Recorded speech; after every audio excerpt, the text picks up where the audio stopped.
Volunteer Ike, in a blue shirt with a leather crescent around his neck, demonstrates carving. Just pick you out a piece of wood. Most of the time you want a good straight grain piece so it splits good. That's the secret with this kind of work, is splitting the wood to get as close as you can to what you want to carve. So you take a fro like this, and a limb will do for a maul, and you split. Generally, it's better to split it in half until you get close to what you want. And now I'll do that again if I need to. What I'll do is I'll chop in and then reduce it down to just a handle and where I'm gonna carve the bowl part of the spoon, and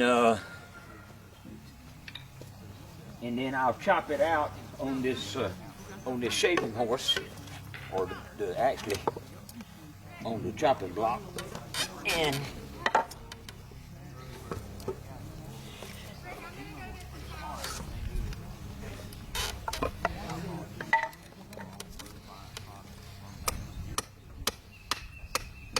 so I'll shape it up with a hatchet, carving hatchet, and you can when you get good at it, and I'm still waiting to get good at it. You can speed up the process sometime by figuring out a way to make it a little easier to do. Now, normally, what you would do is you would take your hatchet and chop like this, and then take all that off. Then you do it again. And you take some more off. But if you do it right, chopping in here, what you can do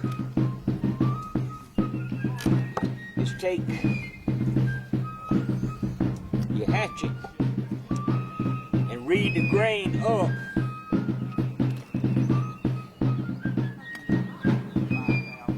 and you can knock all that off in one swoop, one lick. Do the same thing to the other side, or you can chop it out. You can do the same, whatever. But you can put it in your shaving horse, and after you finish shaping it good, then you can put it in here. And if you got a nice variety of gouges and stuff like that, I got a good many here, and spork knives and all that for carving spoons.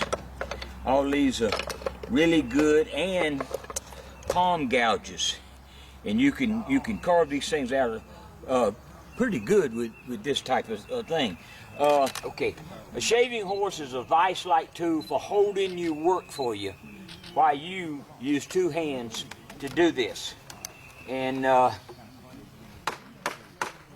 if you're lucky enough to know a blacksmith good enough to make a bent gouge of different sizes, well, you can it'll help you do a lot of stuff better, quicker, everything.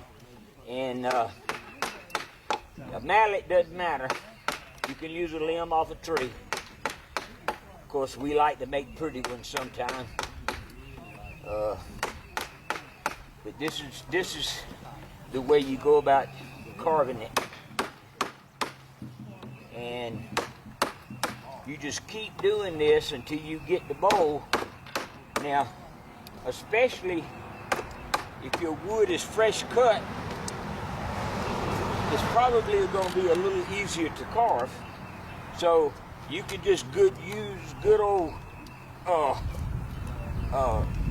hard labor to gouge this out by hand. And there's a lot to be said for this. You got better control over the tools and less likely to mess up or cut yourself. You're still gonna cut yourself if you play with sharp tools enough. You're gonna cut yourself. You have a lot of wood to take off. What you want to do is clamp this down in here again, and ta-da! Really a great working tool here. This is my favorite shape draw knife of all time, kind of like that little Spokeshave, and it will take off a lot of wood kind of quick for you.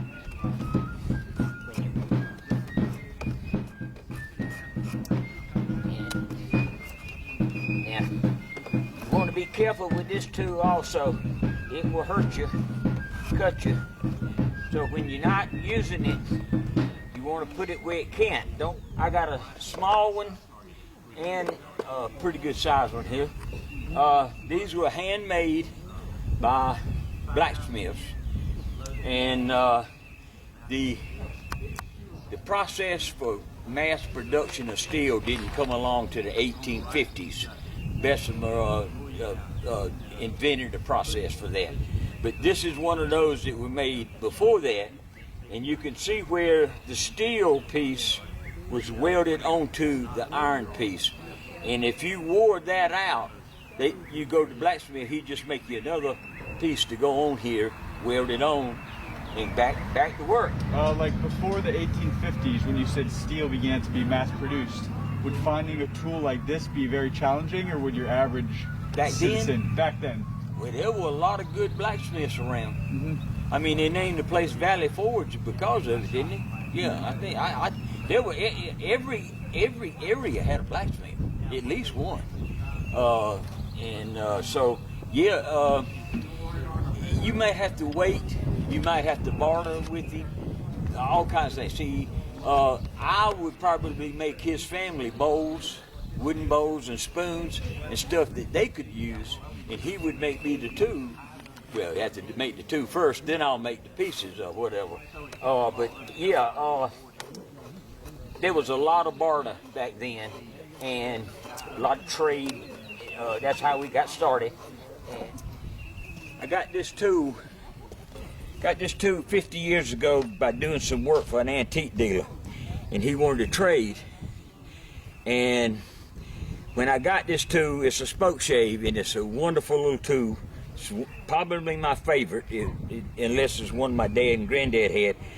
When I got it, you could read Sheffield and Philadelphia on here. So I feel like it was made over in Sheffield, England, and sold to somebody in Philadelphia.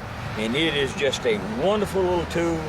It's called a Spokeshave, and it is perfect tool to do light work with. You put the wood right up against your bib,